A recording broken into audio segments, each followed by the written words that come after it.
Kisah singkat tasawuf dan karya-karya Syekh Abdul Qadir Al-Jailani. Simak dan tonton sampai selesai.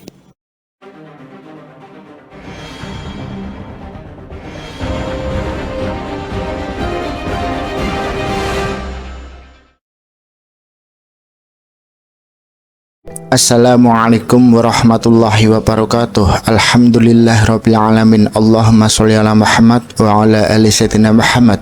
Syekh Abdul Qadir Al-Jailani dilahirkan pada pertengahan bulan Ramadan tahun 471 Hijriah di Kampung Jilan. Ibunya adalah Ummu Al-Khair yang artinya induk kebaikan. Amat Al-Jabar, Qodam Tuhan yang Maha Perkasa. Fatimah binti Abu Abdillah As-Suma'i, seorang ibu yang banyak memiliki karomah dan ahwal. Beliau menetap di Jilan sampai berusia 18 tahun pada tahun 488 Hijriah.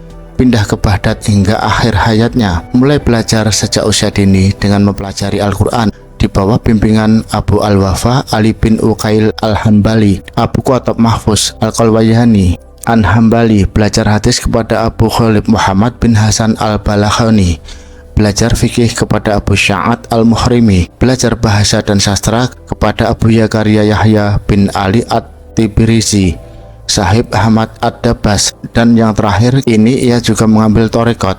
Latar belakangnya pendidikannya yang sistematis mengantarkannya ke posisi yang tinggi. Ia mumpuni dalam ilmu akidah, syariah, torekot, lughah, dan sastra.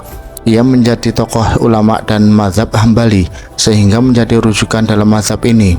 Syekh Abdul Qadir Al-Jailani termasuk penulis yang produktif. Di antara kitab karangan adalah Aurat Al-Jilani, Tuhfat Al-Muttaqin, Wasabil Al-Arifin, Adab Suluk, wa Tawasul ila Manazil Muluk, Al-Hizib Al-Qabir, Utuh Al-Khaib, dan lain-lain. Muridnya sangat banyak, di antaranya adalah Abu Ali Hasan bin Muslim bin Abi Al-Judal bin Abi Al-Jud Al-Farisi Al-Iraqi, mengambil ilmu fikih dan Al-Quran. Al-Khutwah Al-Arif Abu Abdillah Muhammad bin Ali Al-Ma'ali Bil-Qayyid Al-Awani, Qadi Ad-Dayar Al-Misriyah, Al-Imam Az-Zahid, Abu Al-Qasim, Abdul Malik, dan masih banyak lagi. Selama 40 tahun ia menyampaikan nasihat-nasihatnya di madrasah miliknya, yakni sejak tahun 521 Hijriah hingga 561 Hijriah. Beliau tidak menyisakan waktu kecuali diwakafkan untuk ilmu dan sungguh-sungguh dalam mengajar, memberi fatwa, arahan, nasihat, petunjuk kepada murid-muridnya. Inti ajaran tasawuf. Di kalangan dunia tasawuf, Syekh Abdul Qadir Al-Jailani dijuluki Sultanul Auliya, rajanya para wali, kedudukan yang mulia. Ini dicapainya karena akhlak yang terpuji, ahwal dan karomah yang dimilikinya. Syekh Izzuddin bin Abdussalam menyatakan, tidaklah diceritakan keramat seseorang secara mutawatir kecuali Syekh Abdul Qadir Al-Jailani. Ujian yang serupa juga diungkapkan oleh Ibnu Taimiyah. Oleh Syekh Abdul Qadir termasuk tasawuf akhlaki, yaitu tasawuf yang berorientasi kepada perbaikan akhlak, mencari hakikat kebenaran dan mewujudkan manusia yang dapat mencapai maqam makrifat pada Allah. Beliau adalah seorang sufi besar, berhasil memadukan syariat dan hakikat secara sinergis, secara berpedoman kepada Al-Quran dan hadis secara konsisten. Beliau menyatakan setiap hakikat yang tidak berpijak kepada syariat adalah kezindikan. Terbanglah kepada Tuhanmu dengan kedua sayapmu sebagai temanmu dan pengajarmu. Biarkan tangannya, yaitu Alkitab dan As-Sunnah, masuklah kepadanya, sedangkan kedua tanganmu ada dalam genggaman Rasulullah. Jadikanlah Rasulullah SAW menghiasi dan membawamu kepadanya. Ceritakan oleh Syekh Ibnu Abi Al-Fatah bahwa pada suatu saat Syekh Abdul Qadir Al-Jailani melihat seberkas cahaya berkilau menerangi ufuk langit. Dalam cahaya itu ada yang menampakkan diri seraya berkata, "Wahai Abdul Qadir, aku adalah Tuhanmu. Sungguh telah aku halalkan bagimu segala yang diharamkan." Lalu Syekh Abdul Qadir berlindung kepada Allah dari setan yang terkutuk dan menyeru kepada suara tadi dengan ucapan, "Enyahlah dari wahai makhluk terkutuk." Seketika itu cahaya tadi berubah menjadi gelap, menyerupai asap, lalu bersuara keras, "Wahai Abdul Qadir, engkau selamat dari tipu dayaku, sebab ilmumu tentang hukum-hukum Tuhanmu dan sebab pemahamanmu tentang kedudukanmu. Sungguh aku telah menyesatkan dengan kejadian serupa ini kepada 70 ahli torekot."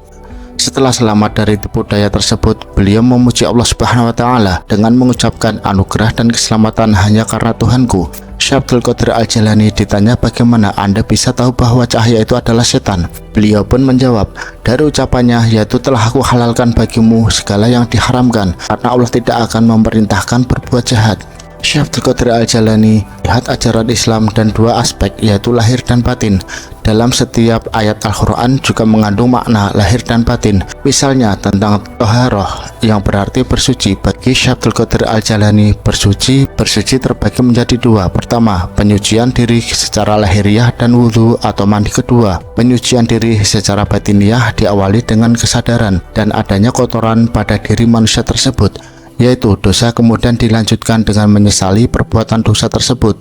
Cara penyucian batiniah harus mengambil jalan spiritual yang diajarkan dan dibimbing oleh guru mursyid spiritual yang otoritatif, mempunyai sanad keilmuan yang jelas melalui tobat, talqin, zikir, tasfiyah, dan suluk. Kesucian batin dapat hilang oleh karakter buruk manusia, tingkah laku yang rendah, tindakan-tindakan tidak sah atau haram, dan sikap-sikap seperti kebanggaan diri, keangkuhan, berdusta, bergunjing, fitnah, iri hati, amarah, mengkonsumsi makanan haram. Aktivitas fisik juga dapat menghilangkan kesucian batin. Misalnya, mata melihat hal-hal yang haram, telinga digunakan untuk mendengarkan pergunjingan dan sejenisnya, tangan digunakan untuk memukul orang yang tidak bersalah, mulut digunakan untuk berkata kotor dan memaki serta yang lainnya. Ketika kesucian batin menjadi kotor, maka wudhu spiritual juga menjadi batal. Pembaharuan wudhunya dengan penyesalan, taubat yang sungguh-sungguh, istighfar, memohon ampun kepada Allah, dan berdoa agar Allah melindunginya dari perbuatan yang serupa di lain waktu.